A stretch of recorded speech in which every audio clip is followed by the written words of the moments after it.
Well, I love that you started there because I know that there are people who are like, wah, wah, wah, wah, wah. Like they hear that and they're like, oh, those Christians are just over there living a fake life. Right. And that is not there's a huge variability to what that looks like. And fake and freedom are not the same. And so I want people to be able to unpack that a little bit more with like, where and how did that revelation come to you? Did you see other people walking it out in a differentiating factor and you're like, what am I missing? What do you have that I don't have?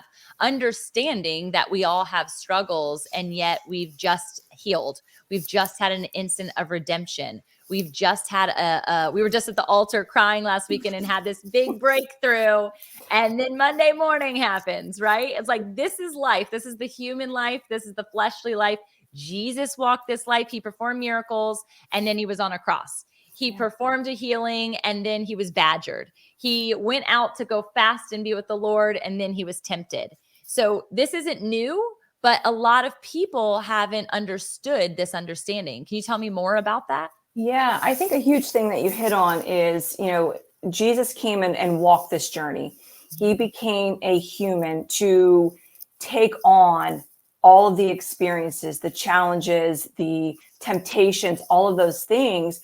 And I think that makes it so real for us. And even though we cannot see him, having that faith in what he has done for us, and because of his vulnerability, his willingness to come down and take on our burdens and pay the ultimate price, for someone who is in a pit of darkness and there is no hope, there is no light, to think that there was someone that walked the earth, experienced the same types of things, sacrificed their life so that by his blood, I could be saved. By his blood, I could be wiped clean, that there is redemption, there is restoration, there is rejuvenation, there is forgiveness.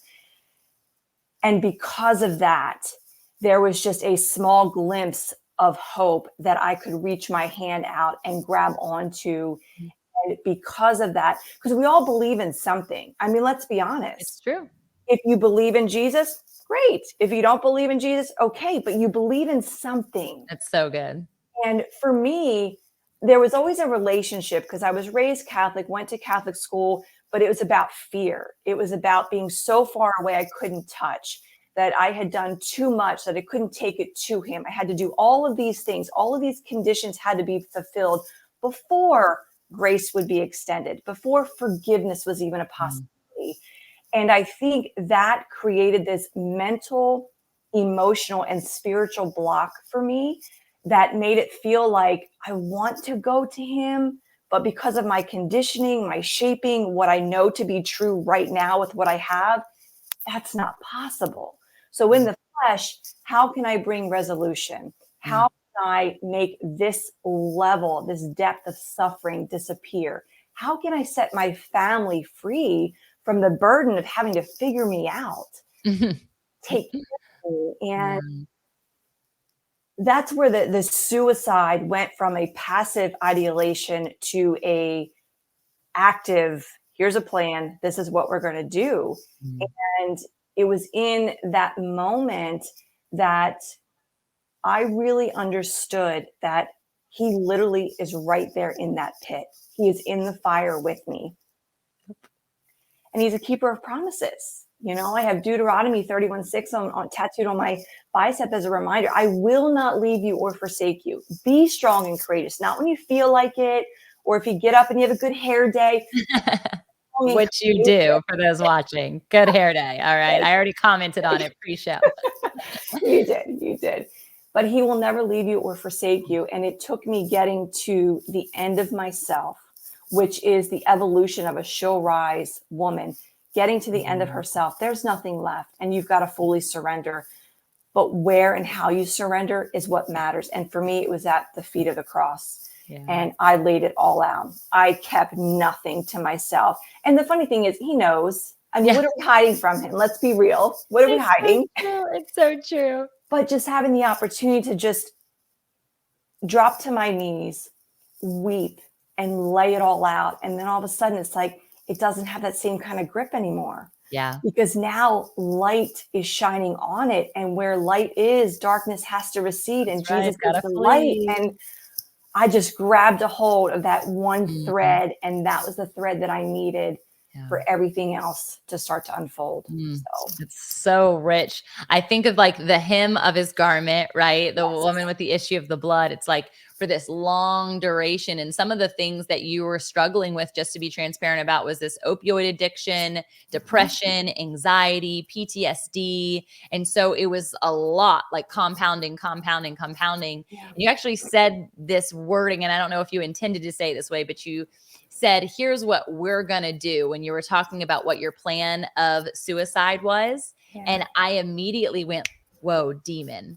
I went, it was you alongside a demon. Like, here's what we're going to do. Right. I could Yeah. just see like that demonic spirit, that darkness that was literally crawling with you alongside the planning of that, because that's Yeah. not of Christ, and everyone around you wasn't willing that to happen. There Yeah. wasn't a hopefully a co-partner in deciding that situation, right? Or it wouldn't be suicide, that'd be murder. But thinking about that scenario, when you said that, it just dropped in my spirit, like, whoa, so Yeah. much of suicide is connected to demonic activity, the spiritual realm. And so here we are talking about this fleshly walk, but we have to remember that we fight not against flesh and blood, but against the power and principalities of darkness. And Yeah. this is the same exact darkness that Jesus was walking through nonstop. And yet, light, he was the walking light. And so are we. We're literally children of the light. And so we get to be that city on a hill, but we have to go through some pretty dark chasms to get to that place, and to recognize, even when we are the light, that we're not the perfect one, but we're pointing to the perfect one, because that pedestal isn't fun either. Right. And so I'd love to hear, as you like kind of came out of that space, you had that moment of redemption, that you held on to that light, that hope was instilled, and you started to get clean. You started to come out to the other side of who God intended for you to be, and this emboldened identity. Yeah. How were the people around you responding during that time? Yeah. I'll tell you, I'm glad that that actually grabbed a hold of your spirit in a way that you're like, hey, let me bring attention to that. Because I remember at one point when things were very ugly in that moment, it was just a season of darkness. And my husband told the counselor, he said, I looked at my wife and all I saw was darkness. Mm, It was just black. It was not my wife. And that's when mm. he said, this is spiritual warfare. Like, your wife is Ooh, not in got control at this chills. point. It is addiction. It is mental illness. It is the enemy who has got a hold of her so tightly that she can't find herself. So I think it's so important that, I was talking to a client about this morning. Like, who were your top three?